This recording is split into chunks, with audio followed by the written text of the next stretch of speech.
प्रभु यीशु मसीह के मधुर और मीठे नाम में आज दिनांक 29 अगस्त दिन सोमवार को हम आप सब अपम के श्रोताओं का हार्दिक स्वागत करते हैं। आज के मनन के लिए जो पद लिया गया है, पहला पद नीति वचन की पुस्तक उसका 16:33, जहाँ पे वचन इस प्रकार से कहता है, चिट्ठी डाली तो जाती है परंतु उसका निकलना यहोवा की ओर से होता है। और दूसरा पद नीति वचन 21 उसका 31 अध्याय 31 पद, युद्ध के दिन के लिए घोड़े तैयार तो होते हैं परंतु जय यहोवा की ओर से मिलती है।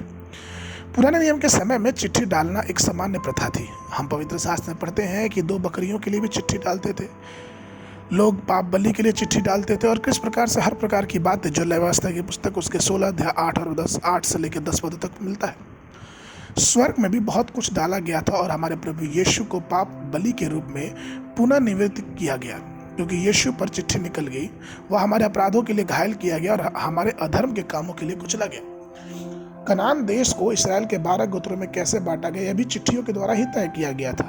गिनती की पुस्तक उसका 26 उसका 55 पद, वे अपराधियों का पता लगाने के लिए भी चिट्ठी डालते थे। हम यहोशू अध्याय 7 में पढ़ते हैं कि कैसे आकान का पाप को पता लगाया गया।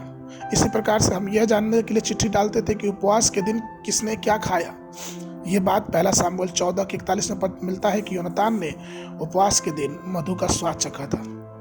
जब उन्होंने प्रचंड समुद्र में आए तूफान का कारण जानना चाहा तो उन्होंने चिट्ठी डाली, और चिट्ठी योना के नाम से निकली।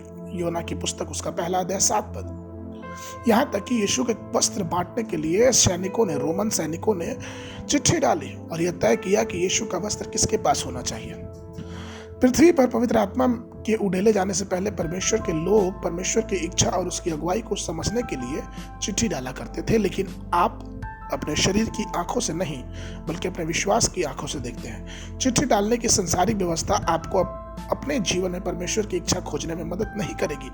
वो इसलिए क्योंकि अभी हम पवित्र आत्मा के समय में जी रहे हैं। हमको उस पवित्र आत्मा के सत्य आवाज को अपने कानों में कोमल फुसफुसाहट के साथ सुनना और उसके रहस्यों को समझना है।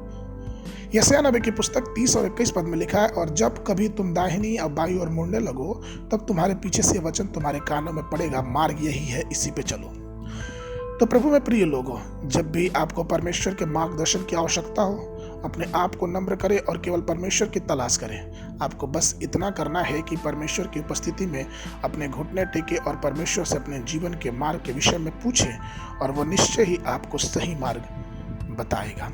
आज के मनन के लिए जो पद है वो लिया गया है भजन संहिता की पुस्तक उसका 73 अध्याय 24 पद, तो सम्मति देता हुआ मेरी अगुवाई करेगा और तब मेरी महिमा करके मुझको अपने पास रखेगा।